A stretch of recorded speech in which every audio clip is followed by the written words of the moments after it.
bientôt être installé dans le village. Alors bienvenue à tous, vous avez fait de la route, vous êtes venus des quatre coins des Hauts-de-France.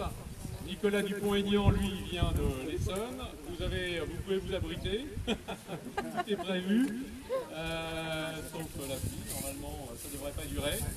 Donc Nicolas sera parmi nous dans quelques minutes pour nous accompagner tout au long de cette journée, cette fête des fédérations des Hauts-de-France que nous faisons donc chaque année dans chacune de nos régions.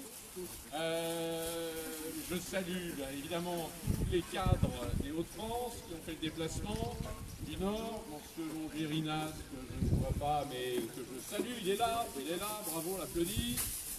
Monsieur Faye, monsieur Appiette, voici monsieur Appiette pour le Pas-de-Calais, bienvenue.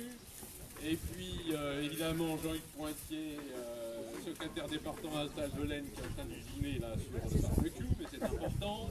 Et puis Véronique Delicourt, la grande organisatrice de cette journée, qui est là, qui est derrière la micro. Bravo Véronique. Vous savez que Véronique s'occupe de deux grandes régions, la Normandie et les Hauts-de-France, et évidemment aussi du département de l'Oise. C'est une lourde charge. Et vraiment, je la remercie beaucoup pour tout ce qu'elle a fait pour l'organisation de cette journée. Alors, une journée qui est une journée importante, c'est parce que c'est la fête des fédérations, c'est le plaisir de vous retrouver tous en sortie de confinement, et puis c'est aussi une sorte d'avant-première politique en France. Je pense qu'on doit être les seuls à lancer notre campagne des régionales, alors que les municipales finissent seulement demain, pas à Berlancourt, c'est fini depuis un petit moment, mais dans 6000 grandes communes. Donc on lance notre campagne des régionales aujourd'hui avec un premier objectif qui est d'avoir, vous le savez, près de 170 candidats sur 5 départements d'ici la fin du mois d'août. Et vous avez un stand spécial candidature aux élections régionales. On veut des hommes de qualité, des femmes de qualité. Vous savez que c'est déjà un petit peu la difficulté, puisque c'est des listes comme maintenant dans presque toutes les élections, Shabada, un homme, une femme, et c'est bien comme ça. Et donc, je vous incite, si ça vous intéresse, à vous inscrire. Et toutes les semaines, la commission d'investiture examine l'ensemble des candidatures. Pas forcément acceptées immédiatement, mais on examine ça et on essaie de faire progresser cette liste. Nous avons plusieurs conseillers régionaux qui auraient aimé être parmi nous. Je pense à Alexis Salmon, qui était vice-président du conseil régional pour un certain groupe, et qui aurait aimé travailler, mais était retenu à Paris.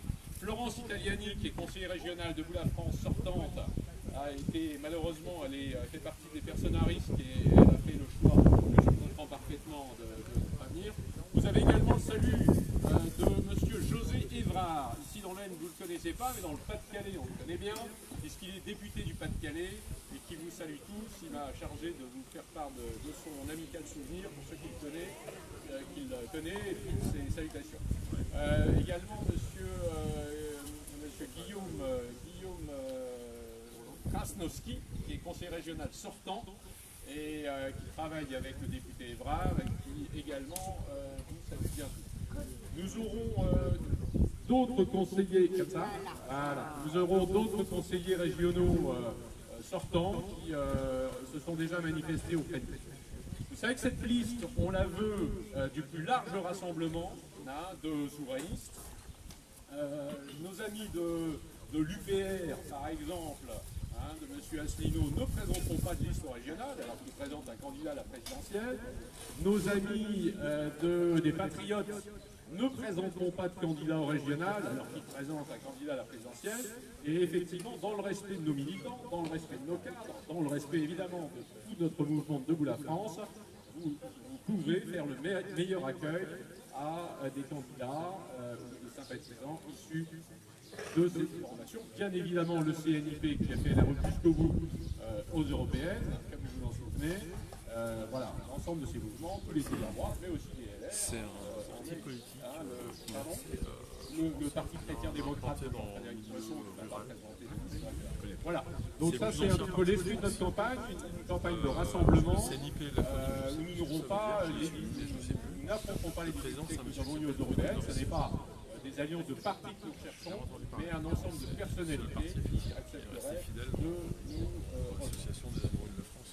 Alors, je parle de M. liens avec Normalement, on ne parle pas de ses adversaires. Et évidemment, l'objectif, vous l'avez bien compris, c'est de remplacer M. Bertrand, c'est-à-dire que je devienne président de région.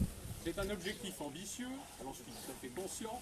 Après, vous savez, dans l'Aisne, il y a parfois, nous, on a vécu aux dernières élections départementales des surprises. C'est un UDI qui était, donc, le département était PS, il a basculé à droite, et finalement, Pierre-Jean Verdelem, qui a déjeuné à la maison hier, responsable des LR pour le département, n'est pas devenu président, et c'est un UDI de droite, Fricoteau, qui est devenu président. Donc il y a des choses qui peuvent parfois se faire dans la vie. Bon. Et donc, pour eux, c'est faire une campagne vraiment résolue pour prendre place au Conseil régional, et on compte sur vous, sur votre militantisme, sur le collage d'affiches, le tractage, tout moyen de militantisme. On a avec tous les autres décidés qui sont applaudis en même temps, Benjamin Berthodon est notre directeur de campagne pour ces régionales. Donc il est déjà en fonction et il s'occupe particulièrement dans cette première phase des réseaux. À liker sur cette page Facebook, à publication arrive. J'ai demandé à Benjamin de nous donner. Alors on a créé cette page il y a 15 jours, je ne me trompe pas, 15 jours. La première semaine, nous avons eu. Alors, on a touché en 15 jours 1 400 000 personnes, avec une trentaine de publications. Donc c'est tout à fait considérable, c'est un très beau début. On a commencé à 0 fans, et on en est à 1000 fans. On était à 200 à la fin de la première semaine, on avait 2 fois plus d'interactions, c'est-à-dire de j'aime et de partage, que Xavier Bertrand sur sa page. Alors évidemment, peut-être avec des fans qui sont dans toute la France. Bon, c'est toujours à lui. Mais il fallait bien commencer, et on va poursuivre l'effort. Alors là, je vous demande une contribution d'ailleurs spécifique. C'est que Benjamin Berthodon a un événement positif, ou un événement négatif, une fermeture d'usine,